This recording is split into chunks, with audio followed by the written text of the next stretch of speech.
दिवाली पर अमीर का घर रोशन, गरीब के घर अंधेरा। आकृति, इस बार हम अच्छे से दिवाली मना पाएंगे। मेरा काम मालिक को बहुत पसंद आ रहा है। उन्होंने मुझसे कहा है कि अगर मैं इसी तरह मेहनत से काम करूंगा तो वो मुझे ठेकेदार बना देंगे। ये तो बहुत अच्छी बात है जी। अगर आप ठेकेदार बन जाएंगे तो आपकी सैलरी भी बढ़ जाएगी और फिर मैं भी स्कूल जाने लगूंगी ना माँ, और इस बार हम भी दिवाली पर पटाखे चला पाएंगे ना। हाँ बेटा, इस बार सब अच्छा होगा और इस बार दिवाली पर हम तुम्हारे लिए नए कपड़े भी लेकर आएंगे। हमेशा की तरह आज भी अर्पित बहुत खुश होकर काम करने के लिए जाता है। पर ये क्या, अर्पित के दफ्तर पहुंचते ही मालिक उस पर भड़कने लगता है और उससे कहता है, अर्पित, मैंने सोचा था कि तुम एक ईमानदार हो, इसलिए मैंने तुम्हें ठेकेदार बनाने का सोचा, पर मुझे यह नहीं मालूम था कि तुम मेरे ऑफिस से पैसे चोरी कर लोगे। बताओ तुमने पैसे चोरी क्यों किए? मालिक, मैं सच कह रहा हूं, मैंने पैसे चोरी नहीं किए। भाई, मालिक के ऑफिस में तो सिर्फ तुम ही आते हो, हम बेचारे मजदूर तो सारे दिन बस ईंट ढोते रहते हैं। अगर तुमने चोरी नहीं की तो किसने करी? भाई, मुझे तो यहाँ काम करते हुए केवल 3 साल हुए। मुझे क्या पता मालिक पैसे कहाँ रखते हैं। तुम यहाँ पिछले 7 साल से काम कर रहे हो, मुझसे ज्यादा तो तुम्हें पता है। अरे उल्टा चोर कोतवाल को डांटे। काम कर रहा हूँ, पर 3 साल में जादू तो तुमने ही मालिक के ऊपर किया है। और एक बात, मालिक ने खुद सीसीटीवी कैमरे में देखा है। कल शाम को जब मालिक केबिन में नहीं थे तब तुम केबिन में गए थे और उसके बाद से ही मालिक के पैसे गायब हुए हैं। मुझे अब कोई बहस नहीं सुननी। तुम मेरे सबसे खास मजदूर में से थे, इसलिए मैं पुलिस को नहीं बुला रहा हूँ और सिर्फ तुम्हें काम से निकाल रहा हूँ। अगर तुम्हारी जगह कोई और होता तो मैं तुम्हें पुलिस के हवाले कर देता। अब जाओ यहाँ से, तुम्हारे पैसे तुम्हें दिवाली के बाद मिल जाएंगे। पर मालिक, अगर आपने दिवाली के बाद पैसे दिए तो मैं अपनी फैमिली के साथ दिवाली कैसे मनाऊंगा? मैं बहुत गरीब हूँ मालिक, मुझे काम से मत निकालो। अर्पित काफी विनती करता है पर नितिन उसकी बात पर विश्वास नहीं करता और उसे काम से निकाल देता है। पर अभी नितिन का दिल नहीं मानता और वो अपने कुछ आदमियों को सच्चाई का पता लगाने के लिए कहता है। तो वहीं दूसरी ओर बेचारा अर्पित दुखी होकर अपने घर जाता है और सारी बात अपने घर वालों को बताता है। क्या मालिक ने आपको काम से निकाल दिया? अरे उन्हें एक बार फिर से चेक करना चाहिए था। जरूरी थोड़ी ना है कि सीसीटीवी में जो दिखाया जाए वो सच हो, और वैसे भी सीसीटीवी में कहाँ आपको दिखाया गया कि आपने पैसे चोरी करे। बस आपको ऑफिस के अंदर जाते और निकलते ही तो देखा था। ऐसा कैसे कर सकते हैं मालिक? बेटा, दिवाली से कुछ दिन पहले तुझे काम से निकाल दिया गया, अब हम गरीब दिवाली कैसे मनाएंगे?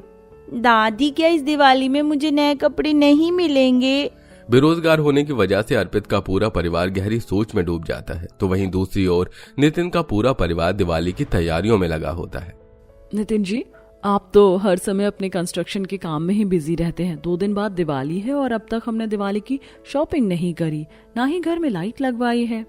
हाँ नेहा, दरअसल ऑफिस में एक छोटा सा इंसिडेंट हो गया था, बस इस वजह से टाइम नहीं मिल पाया। पर तुम चिंता मत करो, मैं आज पूरे घर में लाइट लगवा दूंगा और हर साल की तरह इस बार भी दिवाली भी हम बहुत अच्छे से मनाएंगे। तो फिर इतना सोच क्यों रहा है बेटा? चलते हैं ना दिवाली के लिए नई लाइट्स, लड़ी, दिया, मोमबत्ती लेने। अब नितिन अपने पूरे परिवार के साथ दिवाली की शॉपिंग करने जाता है, जहां वो अपने घर को लाइट से सजाने के लिए बहुत सारी लड़ी, लाइट, दिए और मोमबत्ती खरीदता है। देखते ही देखते दिवाली का दिन आ जाता है और उस दिन नितिन का पूरा घर रोशनी से जगमगा रहा होता है। अब हमारे घर को देखकर लग रहा है कि हमारे घर में भी आज दिवाली मनाई जा रही है। अजी, अपने घर के बाहर, घर के अंदर रंगोली पर, घर की दीवारों में हर जगह लाइट और दिए जलाकर पूरे घर में रोशनी कर दी। पर आप मेरा कमरा तो सजाना ही भूल गए। मुझे भी अपने कमरे की दीवारों पर, फोटो पर लड़ियां चाहिए। हाँ बेटा, क्यों नहीं, चलो मैं तुम्हारे साथ मिलकर तुम्हारा कमरा सजाती हूँ। नेहा अपनी बेटी के साथ उसका कमरा सजाने लगती है। तो वहीं दिवाली वाले दिन आकृति और उसका पूरा परिवार गहरी सोच में डूबा था। अर्पित जी, घर में इतने भी पैसे नहीं है कि मैं कुछ दिए जला सकूं। क्या हमारा घर दिवाली वाले दिन ऐसे ही अंधेरों से घिरा रहेगा? बहू, एक काम कर, आटे के दिए बना ले। दिवाली वाले दिन घर में अंधेरा नहीं रखना चाहिए। पर माँ जी, मैं थोड़ा सा आटा रखा है, उसकी रोटी बना लूं, और घर में तेल भी नहीं है दिए जलाने के लिए। पता नहीं माँ लक्ष्मी हमसे क्या चाहती हैं। देखो अमीरों का घर कैसे रोशनी से जगमगा रहा है और हम गरीबों का घर अंधेरे से भरा हुआ है। आशा और आकृति अपनी गरीबी को कोस रही होती हैं, तभी मोहल्ले की लाइट चली जाती है और उनके घर में जल रही एक लाइट भी बंद हो जाती है। जिस वजह से उनका पूरा घर अंधेरे से भर जाता है और वो पूरा परिवार अपने घर के बाहर बैठे लोगों के घर में दिए से जलती रोशनी को देखकर उदास हो रही थी। वहीं दूसरी ओर सुमित्रा अपने पूरे परिवार के साथ माता लक्ष्मी और गणेश जी की पूजा करता है, जिसके बाद सुमित्रा अपने बेटे से कहती है, बेटा हमने घर सजा लिया, दीपक जला लिया और पूजा भी कर ली। अब समय आ गया है कि हम रोड पर जाकर गरीबों में कपड़े और खाना बांटे। माँ जी, पर मैं चाहती हूँ कि इस बार हम रोड पर न जाकर गरीबों के मोहल्ले में जाएं, क्योंकि बहुत से गरीब ऐसे भी होते हैं जो दिवाली वाले दिन भी भूखे रहते हैं और दिवाली नहीं मना पाते। क्या पता हमारे वहाँ जाने से कुछ गरीबों के घर रोशनी आ जाए। हाँ बहू, ये भी सही रहेगा। नितिन अपने पूरे परिवार के साथ पूजा करके खाना और कपड़े लेकर गरीबों की बस्ती में आता है, जहाँ सुमित्रा और नेहा देखती हैं कि बहुत से गरीब ऐसे हैं जो दिवाली वाले दिन सिर्फ कुछ दिए जलाकर दिवाली मना रहे हैं। तो वहीं कुछ गरीब ऐसे हैं जिनके घर में सिर्फ एक दिया जल रहा है, और उन्हीं में से एक घर था आशा का, जिसके घर में पूरा अंधेरा छाया था। ये देख नितिन बड़ा हैरान होता है और वो सारा सामान वहीं छोड़कर अर्पित के पास जाता है। ये देख नेहा और सुमित्रा भी उसके पास जाते हैं और उससे कहते हैं, क्या हुआ जी? क्या आप इन लोगों को जानते हैं जो आप दिवाली वाले दिन इनके घर अंधेरा देखकर इतने परेशान हो गए? हाँ नेहा, मैं इसे बहुत अच्छे से जानता हूँ। अर्पित, आज दिवाली है और तुम्हारे घर में इतना अंधेरा। बेटा, तुम पूछ रहे हो मेरे बेटे से? तुमने तो बिना मेरे बेटे की बात सुने उसे नौकरी से निकाल दिया। उसे उसकी इस महीने की तनख्वाह भी नहीं दी। हम गरीब बिना पैसों के कैसे दिवाली मनाएं बताओ? मालिक, छोटा मुंह बड़ी बात, पर आप ही बताइए, अगर मेरे पति ने चोरी करी होती तो क्या आज हमारा घर रोशनी से नहीं जगमगा रहा होता? जैसे आपके घर में रोशनी है वैसे ही आज हमारे घर में भी दिए जल रहे होते। आकृति, चुप हो जाओ। मालिक, आप यहाँ कैसे? नितिन अर्पित की बातों का जवाब दे पाता कि तभी नितिन के पास एक कॉल आती है।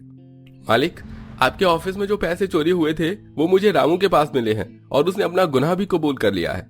आपके ऑफिस में चोरी अर्पित ने नहीं बल्कि रामू ने करी थी, ताकि वो अर्पित को निकालकर खुद ठेकेदार बन सके।